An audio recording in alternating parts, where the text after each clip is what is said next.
പഞ്ചസാര ഉപയോഗം കുറച്ചാൽ നമ്മുടെ ശരീരത്തിന് ആരോഗ്യകരമായ ഒരുപാട് പ്രത്യേകതകൾ കാണാം. ഒന്നാമതായി രക്തത്തിലെ പഞ്ചസാരയുടെ അളവ്, അതായത് ഡയബറ്റിക് ഉണ്ടാവാനുള്ള സാധ്യത കുറയുന്നു. രണ്ടാമതായി അമിതഭാരം നിയന്ത്രിക്കാൻ സഹായിക്കുന്നു.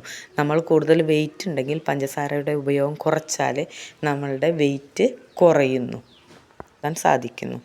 അധികമായിട്ടുള്ള പഞ്ചസാര കൊളസ്ട്രോൾ നിലയിൽ ഹൃദയാഘാതത്തിന് കാരണമാകുന്നു. അപ്പോൾ അത് കുറയ്ക്കാൻ പറ്റും. നാലാമതായി സ്കിന്നിൻ്റെ ആരോഗ്യത്തിൽ നല്ല മാറ്റം കാണാം. അതായത് അധികമായിട്ടുള്ള ഈ പഞ്ചസാര നമുക്ക് മുഖക്കുരു, ഏജിങ് തുടങ്ങിയ ഉണ്ടാക്കുന്നു. അപ്പോൾ അത് കുറയ്ക്കാൻ വേണ്ടി നമുക്ക് സാധിക്കുന്നു. പഞ്ചസാര കുറയ്ക്കുന്നത് വഴി നമ്മളുടെ ദന്താരോഗ്യം മെച്ചപ്പെടുത്താൻ സഹായിക്കുന്നു. ടൂത്ത് ഡിക്കേ ഉണ്ടാവാനുള്ള സാധ്യത കുറയുന്നു. പഞ്ചസാര നമ്മുടെ ശരീരത്തിലേക്ക് എത്തുന്ന വഴിയാണ് മിഠായികളുടെ ഉപയോഗം, സോഫ്റ്റ് ഡ്രിങ്കുകൾ, ബേക്കറി പലഹാരങ്ങൾ, പാക്കറ്റ് ഭക്ഷണങ്ങൾ, ഇവ നമ്മൾ അറിയാതെ തന്നെ അമിതമായി പഞ്ചസാര നമ്മുടെ